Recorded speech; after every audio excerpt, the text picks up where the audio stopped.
Hey gang, I'm Will. And Chase is who I am, and welcome back to That's Just WAC.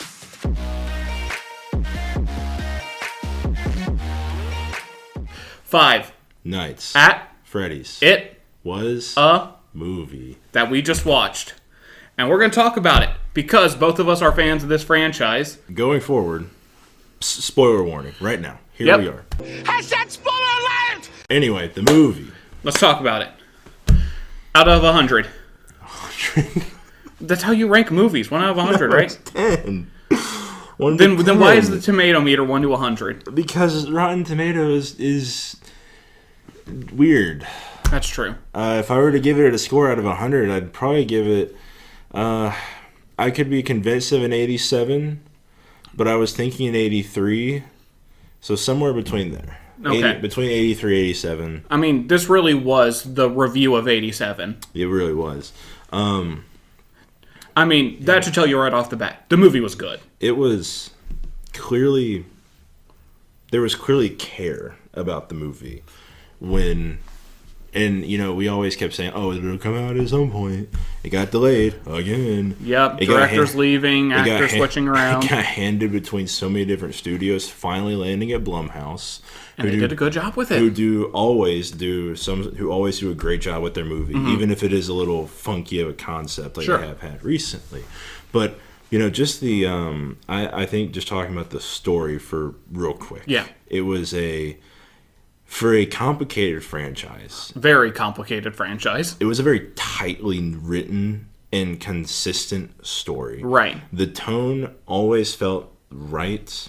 The scenes where I was meant to feel for Mike and Abby, I felt the proper emotions. Their cigarette smoking aunt, Jan, I think. I did not like her. And I think it's spelled in like the listings as Jane, but they definitely said Jan. Yeah.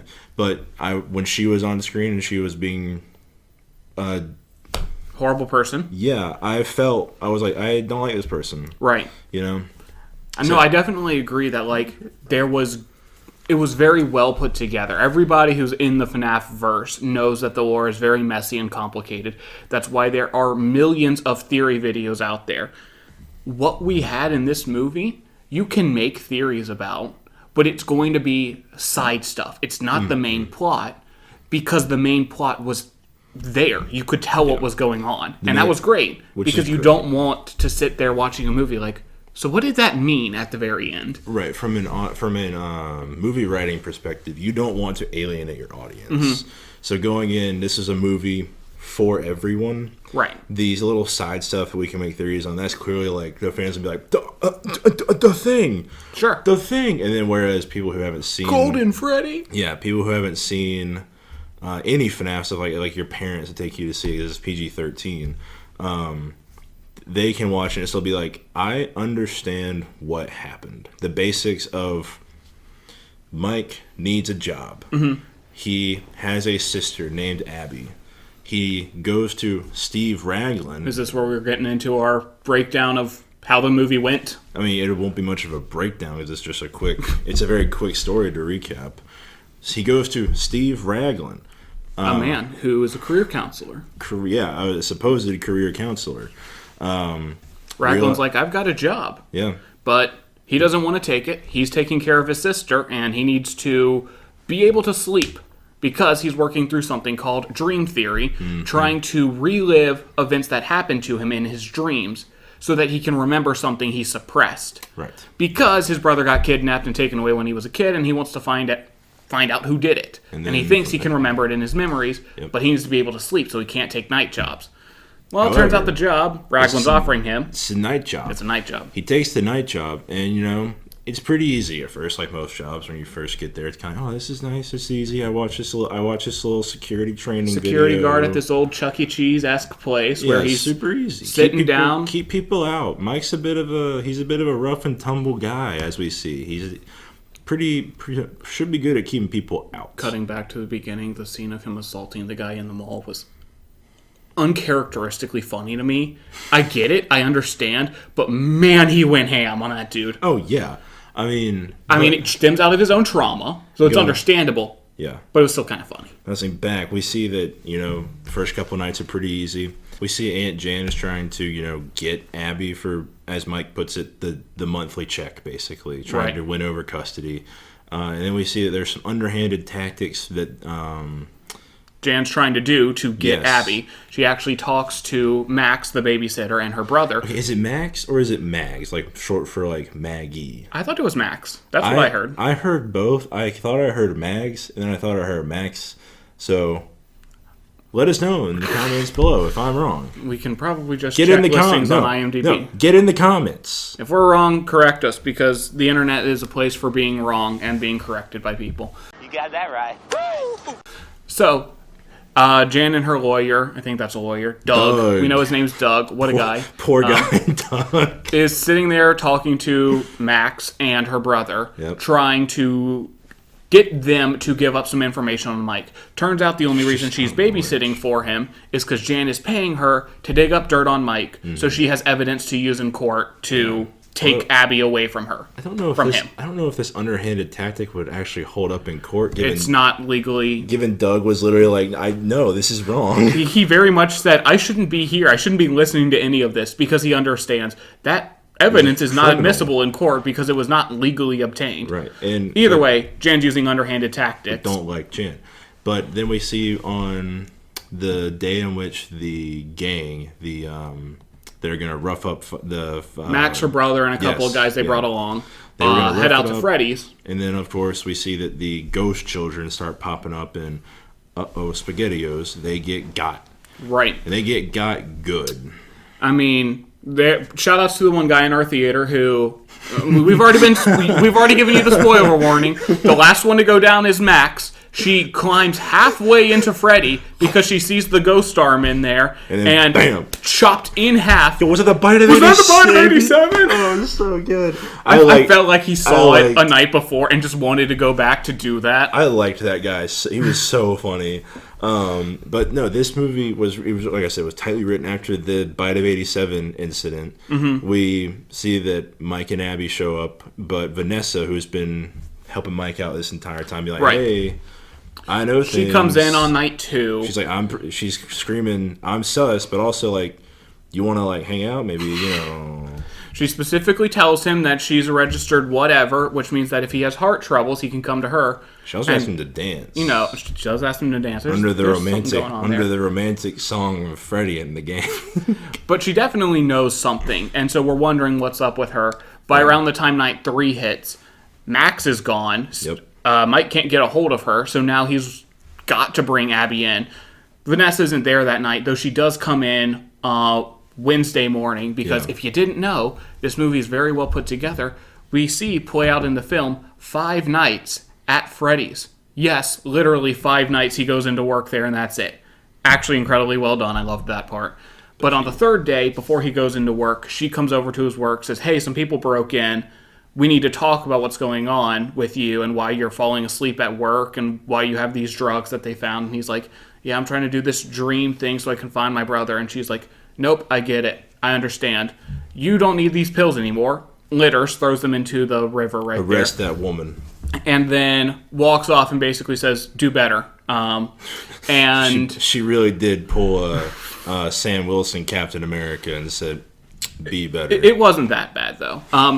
But we take that, we pull to night 3. Mike has to bring Abby in. Yep. She interacts with the animatronics for the first time. Oh my gosh, this totally subverted everything. This is where I started to fall apart on guessing where this movie was going. This movie turned into like 45 minutes of just hanging out with the animatronics who weren't trying to kill Abby.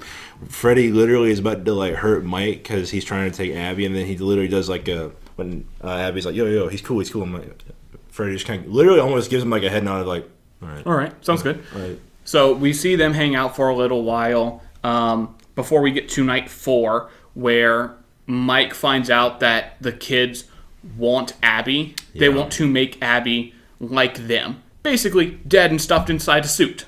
Yeah. And possessing an animatronic. And there's one back in the storage room, which we'll talk about when we get to the theorizing or breakdown portion. It's not really theorizing. It's we know what it is. We'll talk about the FNAF parts of things later. We see the suit that they probably want to put her in.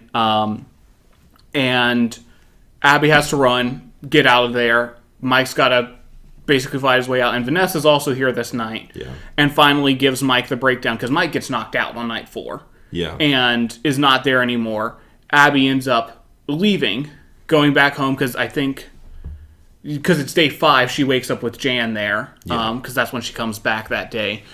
And we see that these animatronics are not going to be so nice, because Mike, for a moment, agrees to give them Abby, because he thinks that he'll be able to stay in this dreamlike state there and interact with his old family, Garrett, his younger brother that was taken. Mm-hmm. But, I mean, from here on out, it really is just it quickly ramps up into just a good-paced, like, slasher film, which, as someone who enjoys good slasher films, once the big bunny man himself came in, we all were like, oh boy. Right. They got ramped up to 11. So our night 5 basically cues off with Abby being taken back to Freddy's. By Golden Freddy. Who killed Jan. One of the kids wearing a yellow shirt who doesn't look like, correct me if I'm wrong, one of the original 5 we see Mike see in the dream.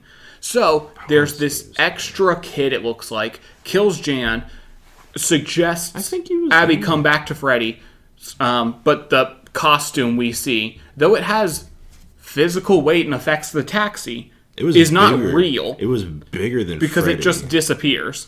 This thing's got the broken ear. It's got the glowing eye. This is not the Freddy we know from the film. Well, the Freddy we saw was, by my recollection, smaller than Golden Freddy. Probably. Like, the shot of Abby sitting there next to him in the taxi, he looked bigger. So, I mean, just a little bit of lore here. If the Golden Freddy suit, one that should have been worn, has to be bigger than the pure animatronics, like the ones we see in the restaurant. Yeah, so that's a good little lore shout out there. But Mike has to go back, help save Abby. Yeah. Vanessa says, I'm not going with you because the man who killed your brother all those kids is my dad. Because I am Vanessa Afton.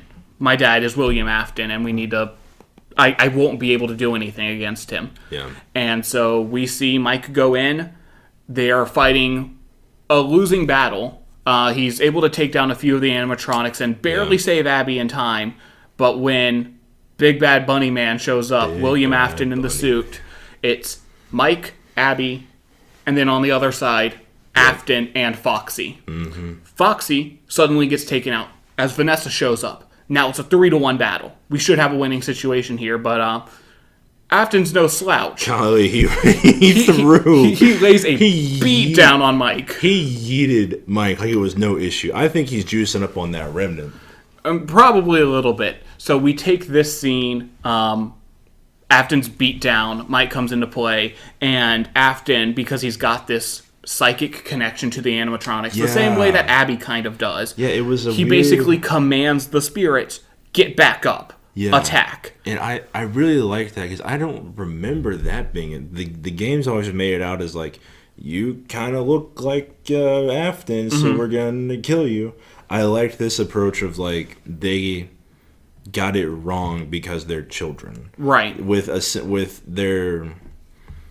I mean, here's all the evidence on the wall, the pictures that they might have drawn of them holding hands with the Bunny Man. Right. So the Bunny Man's a friend. What they know, he's a friend. And that's actually where our climax comes in, is Mike, after this beatdown, tells Abby, show them the truth. You're the one they listen to. So she grabs a piece of paper, draws out the reality of the Bunny Man, the big yellow suit, killing the kids. And they realize what's going on. Oh, and by the way, in all this time, the Bunny Man gets demasked. We see William Afton's face.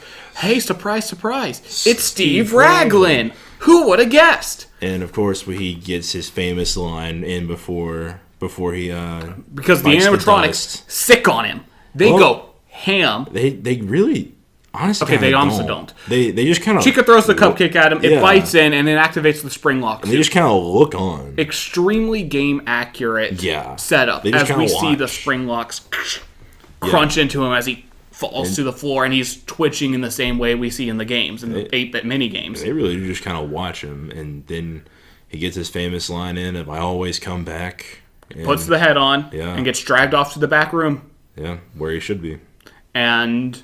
From there, happy ending. Vanessa gets stabbed, so she's in the hospital, but she's not dead, which is good. So overall, ended with a fairly happy ending. Right. For our Schmidt kids, at the very least. Right. We see Abby's doing a lot better with social skills at school. Mike seems to be stable. We don't see... He's no longer got this obsession about saving his brother. He's accepted that can't happen. He seems to have a stable job, too. We don't know what it is, but he's able to still make money. Provide, But he's still mentally shaken by the events, as we see when he visits Vanessa. Yeah. So... And then, of course, we get the shot of William Afton in the back room finally actually biting the dust, it seems, as the Golden Freddy kid looks on and he reaches out, and that's kind of where the movie ends. And we get 2 post-credit scenes. One was kind of a fun little gag of Balloon Boy appearing because he's been popping up throughout the movie. Scaring, who is that? Is that Corey? Extension? Yeah. And then scaring Corey, who was our taxi driver. And I had to pee, so I left just a little early, and I told Chase to let me know what the final post credit scene was. And rather than a final scene, at the very end, we hear in the classic 8-bit voice, A, R, G, that sort of setup, and the letters end up spelling out, "Come find me." Yeah. So, a message to all of you who want to go looking for a Mr. Afton left behind. Sounds like he's sending out a signal for anyone who wants to answer the call. We'll talk about that in a little bit more of the lore portion. So, Production, writing. This is a movie. Let's talk about it being a movie. It was great. There were so many little, obviously, nods to the series. It was written out so well. There was care clearly put into this. I was worried about the animatronics being literal robots because my brain just went to the horror show that was filming the original Jaws movie with Bruce. But of course, Jim Henson did a fantastic work. There was like the way that each character played their character felt really good. Steve Raglan / William Afton by Matthew Lillard. So intimidating. If you haven't seen Scream, the original Scream movie, go watch it because that is one of Matthew Lillard's best performances. And we get Is he in the original Scream? I thought it was like one of the later ones, like 4 or 5. He's one of the original killers. And he does the class. What really got me in my heart, because it's Halloween. By the time of the recording, it's almost Halloween. Was when Afton did the signature knife swipe that Ghostface typically does throughout the Scream franchise. But like I said, Mike was played so well. It didn't feel. I was worried that Hutcherson's performance was incredible. I was worried it would be a little phone dance. He would be like, it's just this like kids horror movie. I was worried about that for a lot of the performances. But again, seeing them, I thought all the kid actors who actually got to speak and do things were really well done. Right. Kid actors are often a bit of a tricky one. Like I thought, Abby had the easiest role. Just be a kid. Literally be a kid who's upset a lot of the time. Hard to communicate with. Psychic kid who has connections to these other kids who died for some not totally explained reason. Still, though, we have Garrett.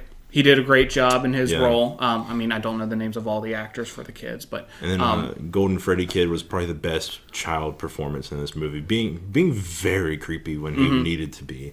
And again, we have our new Cassidy in terms of the lore scene. Yeah, and then the suit that Afton was wearing was just very well put together as well. We saw 2 versions of it through pictures of like a older but more put together. Perhaps before the killing. Well, not before the killings began, because she had the flying toy. She had the plane that Garrett had. Right.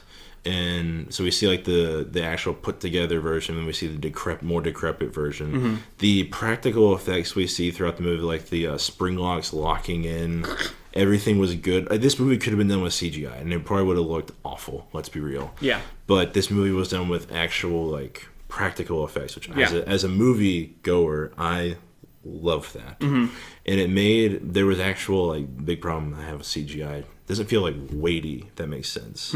Like a lot of times when it's just generic magic, it just looks like they're waving their hands around and smoke. Things occur. Yeah, but with this, like the animatronics, they had clearly weight to Yeah. it. When Foxy step, like when they would step, even though it was probably a soft step on when they filmed it, it felt like a little clunk. Yeah. When the way they edited It felt out. like this is a 400-pound robot walking around. And like all the little details to it, they threw in like Matt Pat cameoing, Yeah. Corey being in there. I'm sure there were others that we might have missed, just like hanging out in the background, in like pictures or something. But I mean, it was memed onto Hack and Back about Matt Pat being in the movie, and he has to at some point say that's a theory. I cannot believe it actually happened, but it was incredible. It wasn't great. even, the people expecting in credit scene, he's a detective.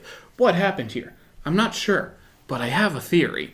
It wasn't that. That would have ruined the movie for me. Because it would have been so expected. It would have also been But they incorporated cheesy. it in a feelingly more realistic way, but anybody who knows was kind of like, okay, sure. Yeah. It was good. I liked it. Like I said, the people who wrote this movie, produced it, cared about it, which was great. And it felt like Scott was actually involved in it, because a lot of times it used to be that when your work got adapted into the big screen, you didn't have a lot to say. You get the rights, and who cares about the original anymore? You can make a franchise with this IP. But yeah, no, this movie felt great. I loved it. I am going to see it again later today. You looking at the time, being like, I've got 90 minutes to get out of here. As soon as we first stepped into Freddy's, I had to remind myself, oh yeah, this is a horror movie, and I'm not like a huge fan of those. But what the movie... I'd call it a thriller. But what the movie was not was a slasher. And that's what I don't like. I don't like seeing a bunch of people die in different gruesome ways. This movie was creepy. It was a thriller. It was ominous. I was constantly looking like, what is that thing about to do? It kept me on edge, but it wasn't a slasher. We had a couple, 5-ish, really gruesome, brutal deaths. We didn't see most of them. We didn't see most of them. We saw the results. We saw bloody of them. hands. Yeah. We see one big one. We saw one. We see actually gore on one of them, really, and then we see the fallout later. We see the bodies. We see the face getting eaten. Sure, Yeah. but it's not a consistent series of seeing a bunch of deaths. Right. And one thing they didn't do is show us kids dying. We never saw any of the kids that died in the past actually die. Good call. So that was definitely appreciated, because I'm not a huge fan of the slasher genre, but something that is creepy, atmospheric, it keeps you on edge, but it isn't jump scares at every turn. It isn't people getting murdered at every turn. Right. That felt good to me. So if you're hesitant to go watch it because it is a horror movie, don't be. It's ominous, it's creepy, it'll keep you on edge, but you probably will not be very scared at any point. You're not going to be horribly jump scared, I think.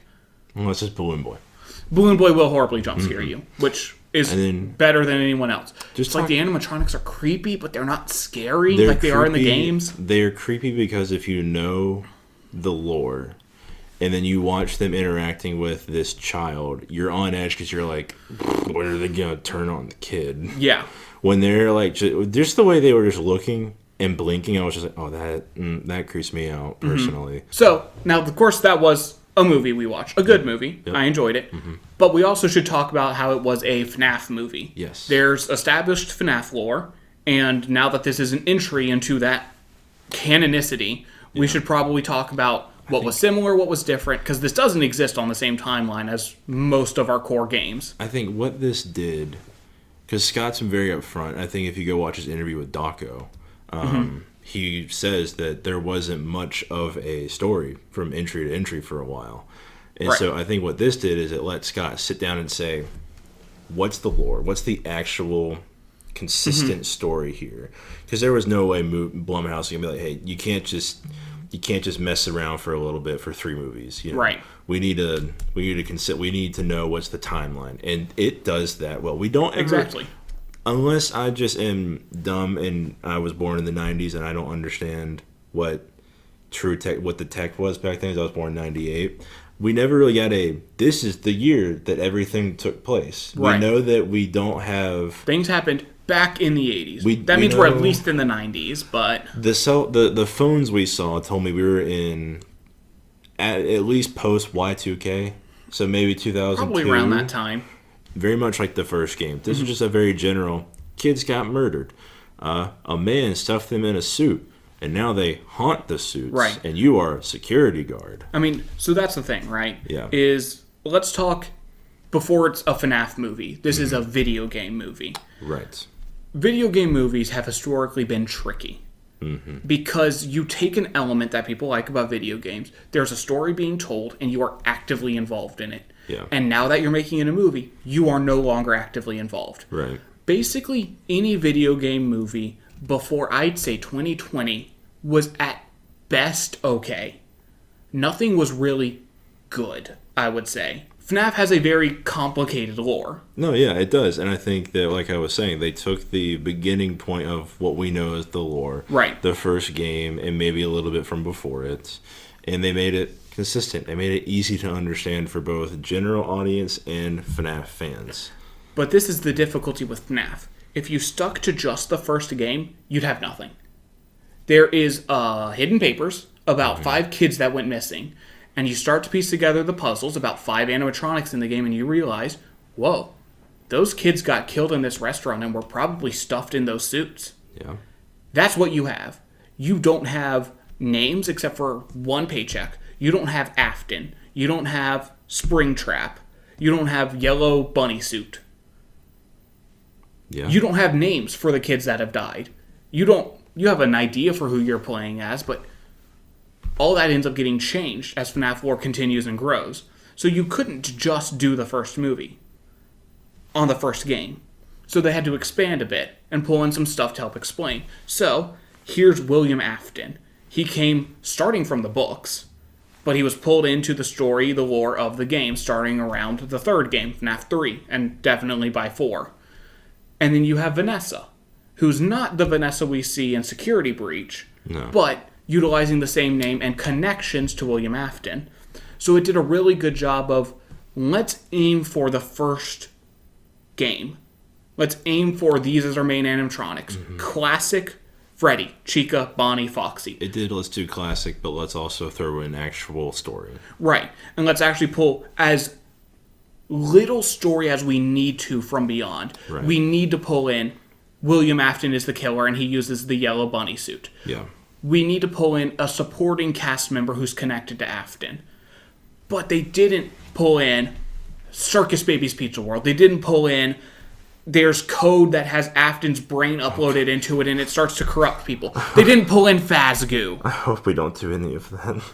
I mean, I expect some of it will come. I can't take another... But I don't know what it'll be in. I can't take another entry into the AI is the villain trope that we're getting. Because that's what we're headed to is there are supposed to be 2 more movies. Right. So what do those movies contain? What was left on the table for those movies? I could easily And I see... think they did a great job of we saw Baby. keeping it simple. We saw Baby. We saw Baby. She exists. I think... this might be a little shot in the dark. I think we could easily see a prequel. It's possible. Much like FNAF 2 was a prequel sequel, I think it'd be not needed, but it wouldn't be totally out of place and totally I don't think we wrong. can do an entire movie that is set before this. I think we can have scenes that are set before this movie started, but the entire thing beforehand I don't think works, because what you're working with is Afton, the killing, the Afton family, ignoring the Schmidts, except for Garrett, and maybe we pull in Henry and we talk about that. There's possibility there, but I think what we've got in the future is playing off of that. But to summarize where we're looking at different on the lore, this time we're telling the story of 2 families. This one seems familiar to those of you who've played the games. We look a lot at the Afton family and the Emily family, where Henry comes from. This time, 2 families, the Afton family and the Schmidt family. Schmidts include Michael, our classic main character from the games, but this time not related to William Afton. So he's on the other side of the coin here. He has a younger brother who may or may not enjoy Freddy's. We honestly don't know. Don't get any indication he does. We know he likes airplanes and camping. He seems to be a soft-spoken kid. We don't get any lines from him. He's just a kid. He's literally just generic kid number 2. But from the point of, he's the younger brother of Michael, one might call him the crying child. The crying child dies. It ties in to some extent. And then beyond that, Mike has an even younger sibling, Abby, who must have either been very young or not born yet by the time Garrett was taken. Given that we see Mike's flashback dream by the end, I don't think she was even born. Probably not. We probably would have seen her in some being either held by his mother or in like a stroller or a baby carrier. And given the age difference, she's got to be 7 in the film, and he's young 20s probably. Yeah, that sounds right. It's definitely the case that she wasn't born yet. And then on the Afton family side, we have William Afton, who he is in the games. He is the killer who wears the bunny suit. Simple and clean enough. The only addition to him this time is that he plays the character of Steve Raglan, a.k.a. he finds a way to lure people to Freddy's to find sacrifices for the kids that are there so that they can kill the security guards. And he has a daughter whose name is Vanessa. Now, Vanessa is not normally an Afton as far as we know in the game lore, but connected to William based upon some mental brain code uploaded into her head stuff. Hey, he's a villain and I hate this trope so much. So instead we have a simpler plot of this time she's just related, and that's all we have for the Afton family. We don't know mom, we don't know other siblings, we don't know if there is mom or is other siblings. We don't know if he had a kid that died to one of his machines, an Elizabeth. We don't know if he killed someone from an Emily family who's going to be our puppet. We don't have any of that. Right now, all we have is that he's a killer, and he doesn't give off the vibe of killing for research. He gives off the vibe of he's a psychopath. He's killing for killing's sake. Right. Which is why I don't know if we're going to get super into the Fazgoo remnants. We have no evidence Fazgoo's even happened in the games, so... We know that we don't have anything in the movie right now of remnant. Right. We have ghosts. Now, I don't think they would touch on that. No. Because what they did is they made this a story about people, and some of those people have connections to murder robots. Mm-hmm. And those murder robots exist because they were made by a killer who stuffed dead kids inside of them, and their ghosts hang around. That's it. I don't think we're going to play with higher concepts than that. I think we're just going to play with more of it. More characters, more animatronics. So, I think that's our transition into what's coming for our next 2 films. Realistically, we don't know. I mean, sure, we don't know, but that's what theorizing's about. Okay. Spit me a theory. Okay. Quick One of the most important characters we've gotten in FNAF as a whole is Elizabeth Afton. Mm-hmm. The only daughter of Afton in the games, who gets scooped by Baby and kind of starts Afton's cycle of devolving and wanting to kill kids. Maybe he's killed a kid before Elizabeth dies, maybe not. Depends on your thoughts on the timeline. But she's an important character because she goes on to possess Baby, who has been an important character in Sister Location, in FNAF 6, and theoretically her soul's still lingering by the time of Security Breach. She's an important character, and we get no indication to Elizabeth in the first film. And what we saw in the movie was a baby suit. A spring lock one, which is a new thing, but we saw it there. Meaning, we have the opportunity to do something with Baby. I think that's one of the first things we're going to touch on as we move forward is what happens with the baby suit. Does Afton have another kid we haven't seen who gets pulled in and killed and takes over? Did he already have a kid whose soul moves into the suit or whatnot? Is it some random kid who's unrelated? We're not sure. A lot of people were expecting Abby, anagram for baby. Thought she was actually going to end up in that suit, and she came darn close to it. But there's the potential there for something going on with Baby. Another major character who's been in the running. We've not seen anything of the Emily family, Henry Emily or his daughter Charlie. But they are big players in the games. I mean, given the replacement kind of figures we got, the only way we would touch on the Emilys is if in the second movie it's revealed that the Golden Freddy kid was, like, named Charlie Emily. Could be. You know?